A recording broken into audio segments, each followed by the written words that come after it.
Hi, everybody. This is Marilyn. Do we have any audio right now? Yes, no, maybe, sort of. Yes. Okay, great. Um, Hi, everybody. This is Marilyn, and it is the noon edition of Welcome to My World. It's noon on the 4th of January, 2016. Happy New Year. This is the first trading day of this year. So my goodness, we've had a lot of excitement in these markets today. I hope everybody was paying close attention. They um, they certainly did sell off, and the dollar has been roaring along with bonds. The euro, there's the people that trade the dollar euro spread. Um, Boy, you guys must have had a really nice trade on that today. And as gold has started to sell off, so has the Aussie dollar. So there's all kinds of opportunities today. The VIX right now is trading 24.62, 22.62. I'm sorry. And this morning I mentioned that at the close of the last session, it was around 18 something. So the VIX is really moving up, and these indices are moving down. Let's see. With crude oil, a lot of people have asked me, what do I use this 10-minute chart for? And today is a real good illustration of why I like to have this to refer to, because it's easy to see a bigger picture when you are in the throes of trying to manage a trade off of either the 12 tick or off of the I zone. Sometimes you need to just glance away and get a bigger picture of the overall. And right up here from this deviation level, this thing just continued to waterfall on down every 10 minutes.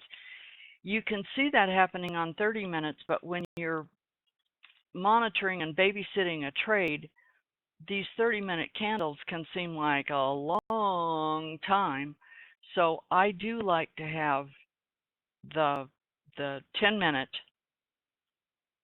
chart up, and then this new chart has a 5-minute. These bars will form every 5 minutes, which gives you also another perspective, even if you use the 12 tick. If you use this exclusively, this had a great day for you today.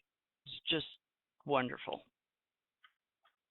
We also had people have asked me about these mountain trades. Look at this deviation. This is just so cool when it does this.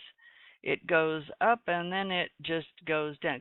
When it goes above this first, any of these dotted lines, which are basically the deviation levels, it's just a different way of looking. But when you get the top of that mountain and you see these things change, it puts in an A right at the top here, and you've got exceeding volume, and this RSI points right here, you definitely have a change. It's going to go the other way, and it will go as long as this mountain keeps going down. So anyway, there were some very nice trades today. Some of this stuff happened really fast, and I would suggest, I know I said I'd talk to you a little bit about your business plan today, and I've talked about this before, about how you need to have a written business plan of what it is you want to accomplish this year, and then break that down by month, by quarter, and get it down to the week. And then you can work on your daily trading plan. What are you going to do every day? There are a few little things that will help also with that, and one of them is I strongly urge you to have CME group bookmarked, because that is where you're going to find all the information for all these markets. When all this stuff started down today, hard, kept going down, and you wonder, oh my goodness, what's going to happen? The regulations for closing the market, which is a limit down or a limit up, are on that site. And if you will take the time to look at that site and check out what it's going to take for the markets that you like to trade, they're all on there. But it will tell you what it's going to take for the markets you trade, just so you've got an awareness of what could happen when it really starts to roll like this. I think Daryl posted in here, it's going to take a lot more down than they've seen for it to close today, but it'll give you a good perspective and idea. The other thing you need to have that's really important is you need to have an emergency plan. What is going to happen if you lose power and you've got 2 trades on and it's like, oh, good grief, what do I do now? You need to have your brokerage on speed dial to the trade desk. And they can help you, but they can't help you if you don't give them your account number. So, and they're very busy, because I can tell you, you aren't the only one that just lost power, that wants out, that wants their positions closed, that wants whatever.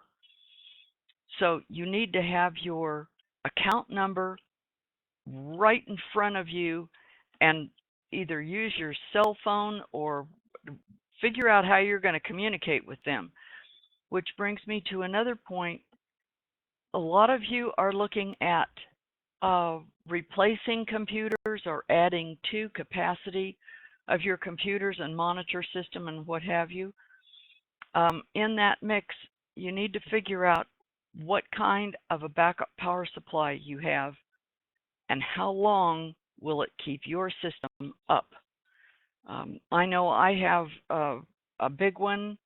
I don't even know what the capacity is on it, but I know it's a big one, because I live in an area where there are minor power outages from time to time, and this system will keep me up and running for 20 minutes with all my charts and workspaces open.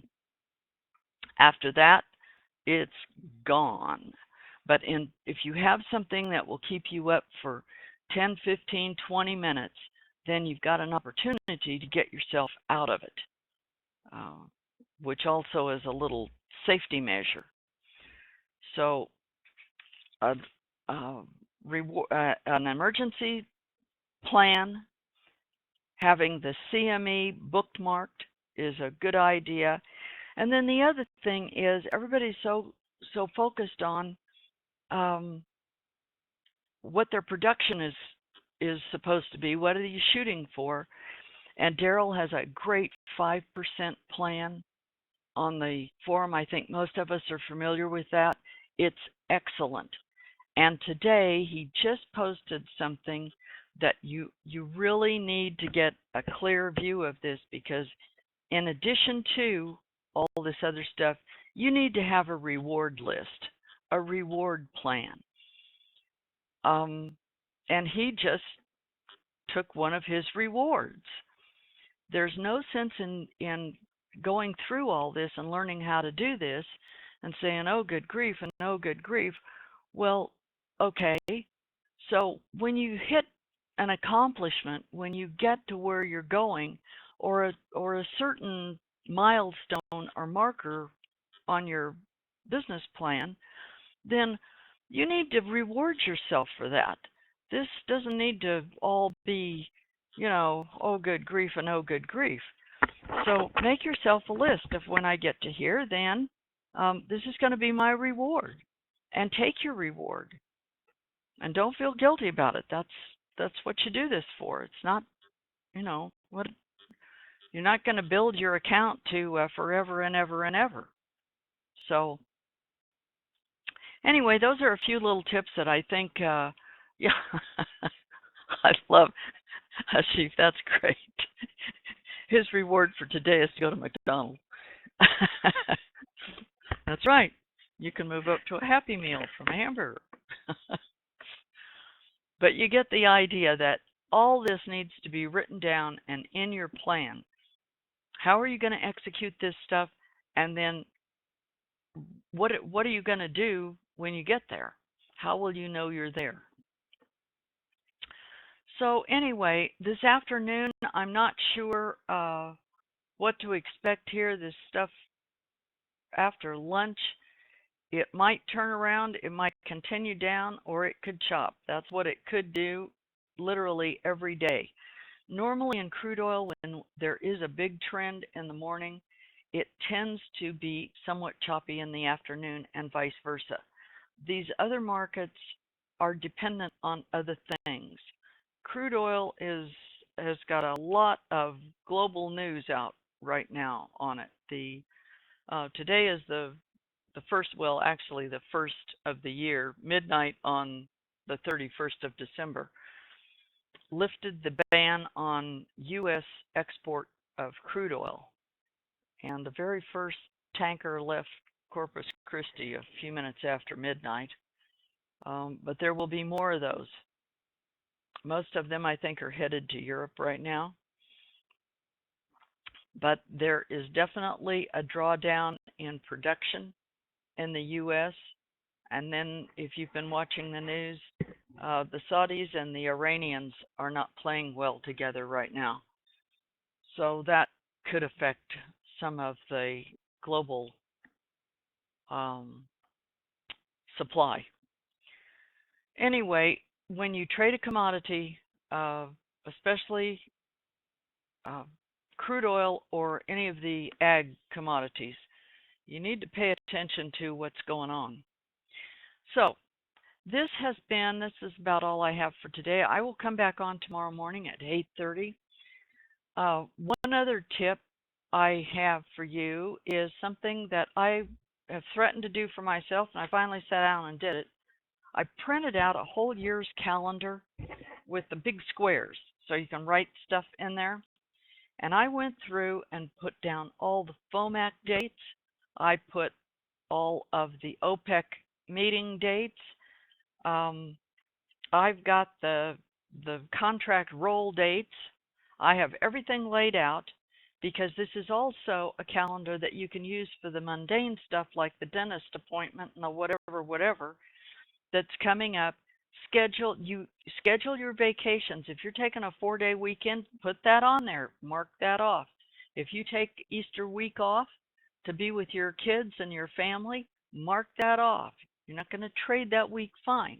But to stay on your annual plan, then come up with how you're going to keep your production up. You're going to have to take some extra trades before or after you come back or whatever it is to get to where you want to be at the end of the day. I mean, at the end of the year. I'm being asked in here where I'm getting my news.